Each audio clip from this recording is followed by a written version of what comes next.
This video is made possible by the following sponsors. Make sure to check out their products as well as the rest of my gear in the description below. Hey guys, Silhouette Touring Car Boy here, and welcome back to Race Room for another video. Today we are back at our favourite German toll road, this time to test out the DTM 2016 RS5 Audi. Now this weekend just passed actually saw the last race for Audi in DTM. They're pulling out of the series now. And there was a really kind of emotional moment at the end of the race at Hockenheim where everyone who was driving an Audi in that race came up to the stadium section and just started doing donuts. It was really awesome to watch. If I can find a link to the video, I'll whack it below so you can see it too. Now the car you see on screen now is a far cry from the car that Audi originally fielded back when they entered DTM. Back then the cars were more production based. You can probably go into a showroom and get a car quite similar to that was being raced on the weekend. But nowadays, and as I mentioned in the initial introduction, these cars are just silhouette cars, which means they have the body of a production car, somewhat, but underneath they are just 100% purpose-built race cars. There's nothing inside that car that you could find on the one you would drive on the road. This particular example is powered by a 4-litre V8 producing about 460 brake horsepower, and comes in weighing at only 1,120 kilograms, including the driver, which is super light. As you can probably guess by the bodywork on this car, we have a lot of downforce to play with. I'd actually liken it almost to that of a P2 car. You have so much grip in the corners. In addition to that, we also have DRS, which is really going to help improve our lap time, especially on the long straights around here. But anyway guys, let's go give Audi a good sending off by seeing how fast their 2016 DTM car can lap the Nordschleife. So warm-up lap complete, and I can tell you that this is already going to be very fast. As I said in the introduction, we kind of lack the speed on the straights ultimately, but through the corners this thing is an absolute weapon. I don't really know where I expect it to be in terms of lap time. I guess we're going to aim for the 962, which is around a 626 or so, in between the 962 and the Ferrari 312T, which is a good place to be. That's my guess, around the 6 minute 30, 6 minute 40 margin. But there's only one way to find out, and that's to go for a lap. Now I have DRS on my left button here. When I press the button, you hear it, I get that very interesting sound, and the little marker in the bottom right of my HUD goes from green to red. When it's red, that's when it's being used. So let's see what we can do. Away we go then. We'll start our lap. DRS immediately. Try and hug the car to the inside here. The curbs in this car are horrendous. We can't go near them really. A little bit of DRS down the hill towards Hatzenbach. Close it again for the corner. Then back open. You're constantly in between using DRS and not. Anytime you have it open, you're gaining speed in the straight line, so it's really worth using it when you can. Through this tricky section now, just try and follow the lay of the road through there. Second gear. Straighten the car up as soon as we have it straight. DRS open, and away we go. Now we can let that V8 engine run away somewhat down here. Coming up to the flue plats, we're going to have to close DRS going through though. The car won't make it open. I've tried it in practice. It doesn't end very well. You end up in that wall. Back open again, and here is where we get pretty much up to our top speed, around 278 Ks or so on the straight here. We just about stay off the limiter. DRS closed again.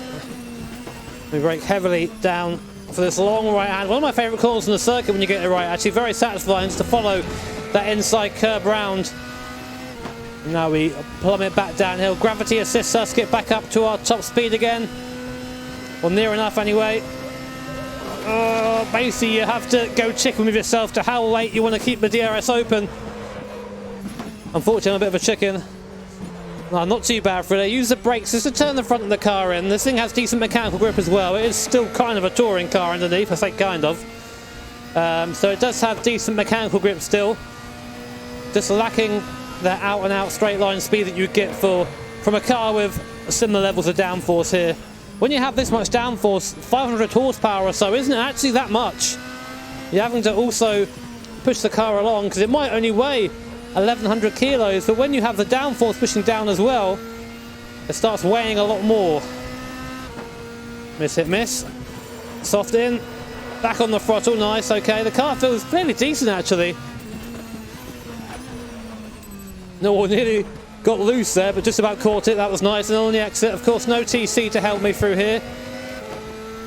So I've got to be kind of careful on the throttle. Luckily, the car has a lot of grip from those big old fat rear tyres we have. Slicks all round, of course. Some may argue that these cars aren't great for racing, and I probably agree with you. I think the older style of DTM, where there wasn't really much downforce involved, it was more just about getting the car set up mechanically. Maybe that's more entertaining to watch, but I can't help but appreciate the speed of these things, as I nearly had a big crash there. Very easy just to touch the curb on the left and then fly into the inside wall. You don't want to do that. It's not good for your lap time. Now I've got to be really easy with the steering through here. Just the smallest of inputs. You can see the car wanting to go around. When you have DRS open, you have, well, as you probably guessed, pretty much no downforce at the rear of the car. It becomes very light. So you almost steer like a bit of a shopping cart with lots of front downforce and no rear. And DRS just closed for a second, and again, just using it every possible opportunity I can get. Every time you use it, you gain a bit of lap time. You have to think of it that way, in a straight line. Don't use it in the corners, though. Easy peasy. Now coming up to the carousel. We can take the carousel on this car. Just nice and soft on the way. And actually a bit of a clout there as I missed the entrance slightly. Oh, I love that sound, don't you? I'm also being sarcastic. I hate that sound. Well, it's a good indicator of when I'm messing around with DRS, for you guys at least.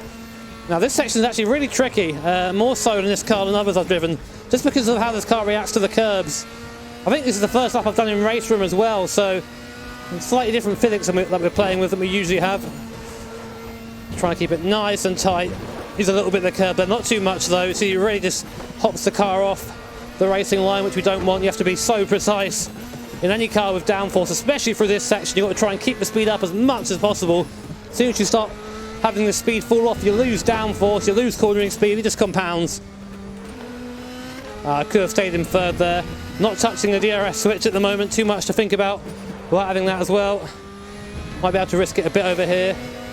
See, oh, maybe not, the rear end bouncing all over the place there. Just as I open the DRS. Also, every time I said DRS in this video, take a drink. Oh god. Open that back up again. No, I don't trust over the jump. Can't wait to get the car straight. And now we can open it again. You see, as soon as I opened it, the car slid from the rear. Ah, it's a bit late there in the apex, but we carried some of the speed at least. Second carousel.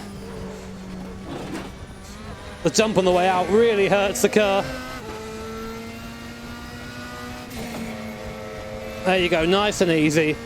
One of the trickiest corners in the circuit, this one, if you ask me, because if you get it wrong, you understeer off like that. Oh, I lost a bit of time there, probably about half a second maybe.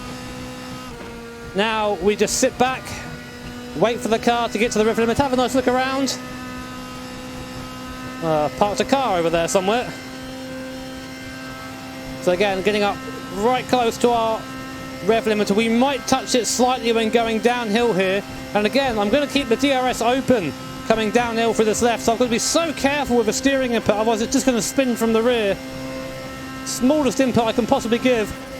There you go, just hit the limiter. DRS closed now just to help us slow down a bit. Oh, not a bad sector through there. What's our time looking like? We're going to beat the 962. It's going to be a 6:15.28. That is faster than a Group C Porsche. Wow, this thing is quick. I knew it was going to be fast, but I didn't think it would be that fast. I think maybe a better person can probably get that underneath 6 minutes. That is ridiculous speed. I didn't expect it to be that quick. I don't know exactly where that fits in, but you'll see that on your screen right now. But I know for sure it beat the 962, which in my mind is an absolutely awesome achievement. And that was a lot of fun to drive. This car is really a lot of fun. Go and drive it. Go test drive it in race room if you want to give it a go for yourself. You can do that for free, which is good. We all like free. And if you guys enjoyed seeing me hustle this DTM car around the Nordschleife, make sure to hit that like button. If you really enjoyed it, hit subscribe, as well as clicking the bell notification icon, because that way you will be notified whenever I put up a new stream or new video. The sub button's a little bit wonky at the moment. Thank you everyone who has been supporting me recently, subscribers, Patreon sponsors. You guys are awesome. Take care, have an awesome day, and I'll see you when I get back from Madrid.